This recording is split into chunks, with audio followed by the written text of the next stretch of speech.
ബീജാപൂരിലെ ആസാർ മഹലിലാണ്. ബീജാപൂർ ഭരിച്ചിരുന്ന ആദിൽ ഷാ ഭരണകൂടത്തിലെ മുഹമ്മദ് ആദിൽ ഷായുടെ കാലത്ത് ഏകദേശം 1649 ഇതിനെ നിർമ്മിച്ചത്. ഇപ്പോൾ ഇത് ബീജാപൂരിലെ ഏറ്റവും അറിയപ്പെട്ട ജുമാ മസ്ജിദും ഏറ്റവും ഫേമസ് ആയ ഒരു ടൂറിസ്റ്റ് പ്ലേസും കൂടിയാണ്. നബി സല്ലല്ലാഹു അലൈഹി വസല്ലമ തങ്ങളുടെ ഷഅറ മുബാറക്ക് ഇവിടെ സൂക്ഷിച്ചിട്ടുണ്ട്. അതുകൊണ്ട് ഇതിനെ ആസാർ മഹൽ എന്നാണ് പറയുന്നത്.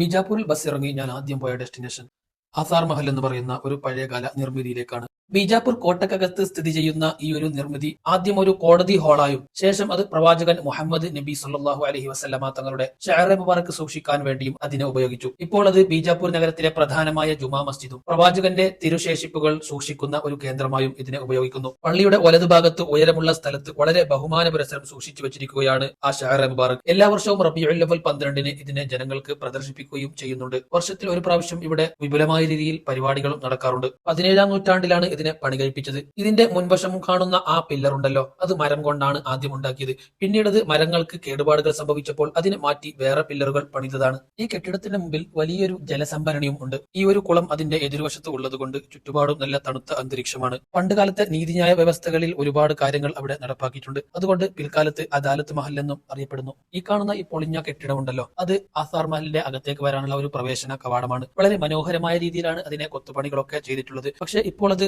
തകർക്കപ്പെട്ട നിലയിലാണുള്ളത്. അതിന്റെ അകത്തേക്കൊക്കെ പോയി കാഴ്ചകളെല്ലാം കണ്ടു. വളരെ മനോഹരമായിരുന്നു. പണ്ടുകാലത്ത് അവർ നിർമ്മിക്കുന്ന ഓരോ നിർമ്മിതികൾക്കും എത്ര പ്രാധാന്യം കൊടുക്കുന്നോ അത്രത്തോളം പ്രാധാന്യം അവരുടെ ആ നിർമ്മിതികളുടെ ഉള്ളിലേക്ക് പ്രവേശിക്കുന്ന പ്രവേശന കവാടങ്ങൾക്കും കൊടുത്തിരുന്നു. ഇതും അങ്ങനെ തന്നെയാണ്. ബീജാപൂരിലെ ഓരോ നിർമ്മിതികളും ഓരോ സ്മാരകങ്ങളും അങ്ങനെ തന്നെയാണ്. പക്ഷേ ഈ ഒരു ആസാർ മഹലിലേക്കുള്ള ഈ ഒരു പ്രവേശന കവാടം ഇപ്പോൾ തകർക്കപ്പെട്ട നിലയിലാണുള്ളത്.